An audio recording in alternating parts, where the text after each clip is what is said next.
রাজা দশরথ পুত্র লাভের আশায় পুত্রেষ্টি যজ্ঞ করছিলেন। তার পৌরোহিত্য করছেন ঋষ্যশৃঙ্গ মুনি। উপস্থিত রয়েছেন বিভিন্ন দেশের রাজারা।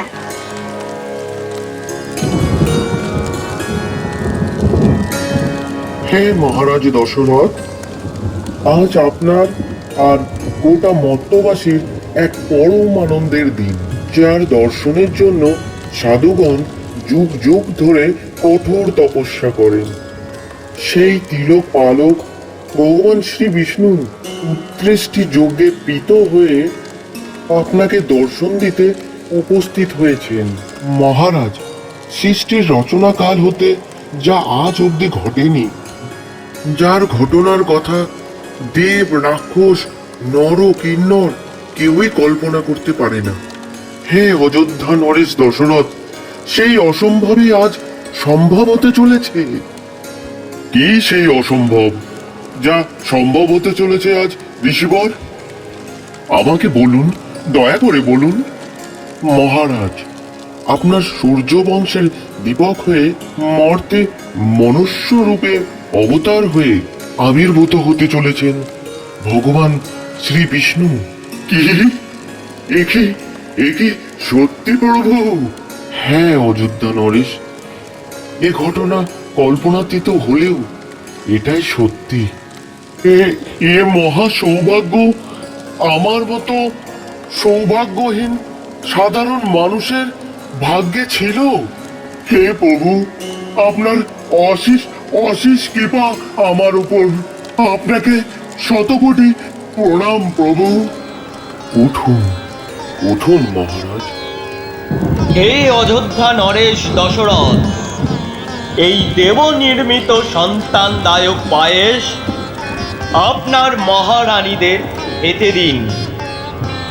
আপনার পুত্র কামনার আকাঙ্ক্ষা পূর্ণ হবে। যত আজ্ঞা প্রভু। বিষ্ণু বিষ্ণু বিষ্ণু বিষ্ণু। মহারানী কৌশল্যা, এসো। মহারাজ, মহারাজ আমাকে ডাকছেন? তার মানে যজ্ঞ ভালোভাবে সম্পন্ন হয়েছে। মহারাজের গলায় কেমন যেন একটা আনন্দের রেশ। আর আর তুমি এসো মহারানী কইকি। মহারাজ, মহারাজ আমাকে ডাকছেন। মহারানী কই, দেখো তোমরা, তোমাদের জন্য আমি কি নিয়ে এসেছি। মহারাজ আমাকে ডাকলেন না? রানী কইকে আর রানী কৌশল্যার জন্য যা নিয়ে এসেছেন তাতে আমার কোনো ভাগ নেই। এসো এসো তোমরা আমার অন্দরমহলে।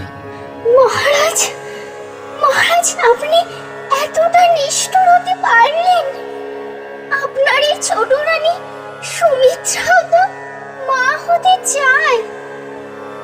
মা হতে না পারলে এই এত অর্থ, রাজসুখ, প্রতিপত্তি সবই যে বৃথা। হে অন্তর্যামী বিষ্ণু, তুমিও বুঝলে না ভগবান? এক নারীর মনের আকুতি তুমি বুঝলে না ভগবান? প্রভু, এক মায়ের কান্না আপনি শুনতে পাচ্ছেন না? আহারে, সুমিত্রার এই শোকে আজ আমার মন বড়ই ব্যথিত হয়ে উঠছে। প্রভু, এর কোনো বিহিত করুন। যে ঘরে দুই নারী মাতৃসুখের পরম আনন্দে ভাসবে, সেই একই ঘরে আরেক নারী মা হবার জন্য শোক আর বিলাপ করবে, তাকে কি কখনো সুখী হতে পারে সেই পরিবার? হে জগৎ পালক, রানী সুমিত্রার অবস্থা দেখে ওর উপর দয়া করুন দয়াময়। তুমি অযথাই এত বিচলিত হচ্ছ দেবী লক্ষ্মী। আমি তো আগেই বলেছি, দশরথের 3 রানীর গর্ভেই আমি মনুষ্য অবতার রূপে জন্মগ্রহণ করব। রানী সুমিত্রা যে দেব নির্মিত পায়েস থেকে বঞ্চিত হচ্ছে, পায়েসের ভাগ তো শুধু পাচ্ছে রানী কৌশল্যা আর রানী কৈকেয়ী। দেবী লক্ষ্মী, বিচলিত না হয়ে দেখো কি হচ্ছে। হে মাতা সুমিত্রা, আমি তোমার গর্ভে আসবো মাতা, আর তোমার মা হওয়ার আনন্দকে দ্বিগুণ করব মাতা। আমি কি ভগবানই শুনলাম, এ কি সত্যি? আমি কি সত্যি মা হতে পারবো? কিন্তু তা কি করে সম্ভব? এবারে দেবনির্মিত পরমান্ন গ্রহণ করু কৌশল্যা। এ কি করলে মহারানী? দেব প্রদত্ত পরমান্নকে তুমি অপমান করলে। মহারাজ, আমরা শুধু আপনার রানী নই, আমাদের বোন সুমিত্রা, সেও আপনার আরেক রানী। এই দেব প্রদত্ত পরমান্নতে আমাদের যতটুকু অধিকার আছে, তারও ঠিক সমান অধিকারই আছে। কিন্তু এখন এই পরমান্নকে 3 ভাগে কিভাবে সমানভাবে ভাগ করবে কৌশল্যা? আপনি চিন্তা করবেন না মহারাজ, আপনারা একটু অপেক্ষা করুন, আমি এক্ষুনি গিয়ে বোন সুমিত্রাকে নিয়ে আসছি।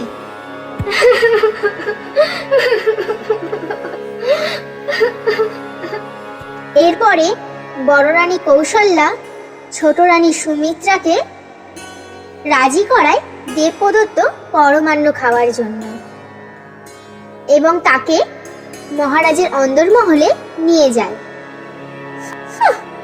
এদিন দুই মহারানী আবার কান্নাকাটি করে চোখ ফুলিয়েছে। জানেই তো মহারাজ হচ্ছে মাটির মানুষ, চোখের জল দেখলে গলে যাবে, তাই একেবারে চলে এসেছে হাপুস নয়নে। কৌশল্যা দিদি, তুমি যে ছোট বোন সুমিত্রাকে নিয়ে এসেছো দেখে আমার যে কি ভালো লাগছে। আমার ছোট বোনটা কেঁদে কেঁদে মুখের কি অবস্থা করেছে দেখো। কিন্তু সুমিত্রা বোন, মহারাজ যে আগেই আমাদের জন্য এই পরমান্ন 2 ভাগে ভাগ করে দিয়েছেন, এখন কিভাবে তা 3 ভাগে ভাগ করবেন? যদি কোনো রকম ক্ষতি হয়ে যায়? না না, তাহলে আর তোমরা ওই পরমান্নকে 3 ভাগে ভাগ করার ঝুঁকি নিও না।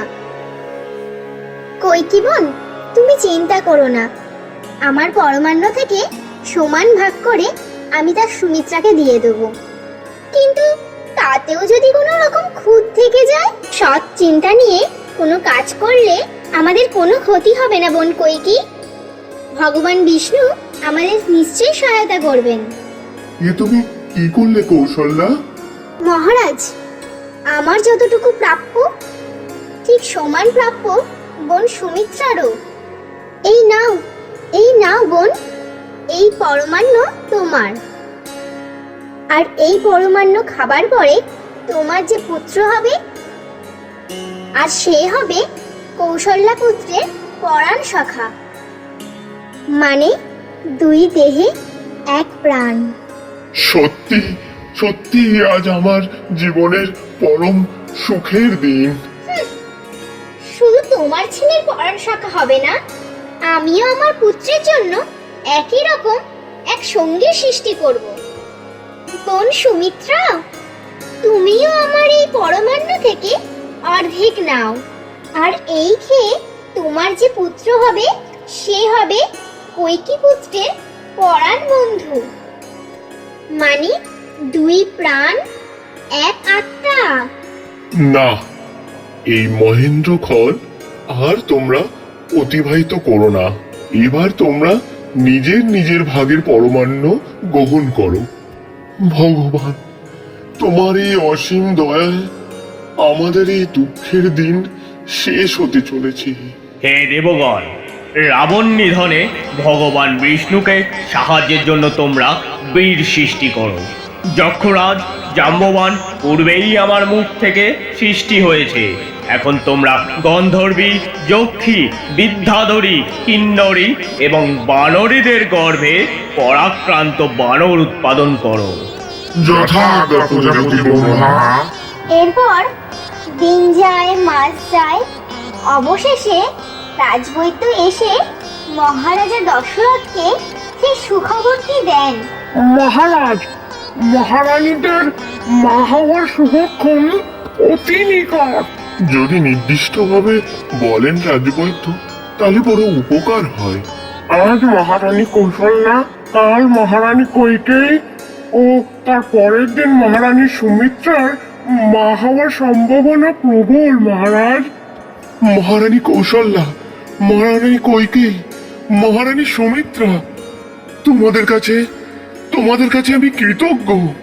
তোমাদের গর্ভে আসতে চলেছে সূর্য বংশের বংশধর রূপে স্বয়ং ভগবান বিষ্ণু।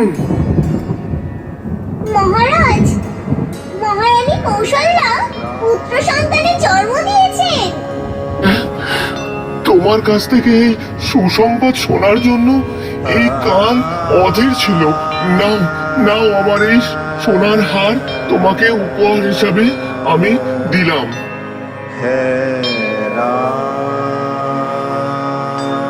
পরের দিন মহারানী কৈকেয়ী এক পুত্র সন্তানের জন্ম দেন এবং তার পরের দিন মহারানী সুমিত্রা যমজ দুই পুত্র সন্তানের জন্ম দেন।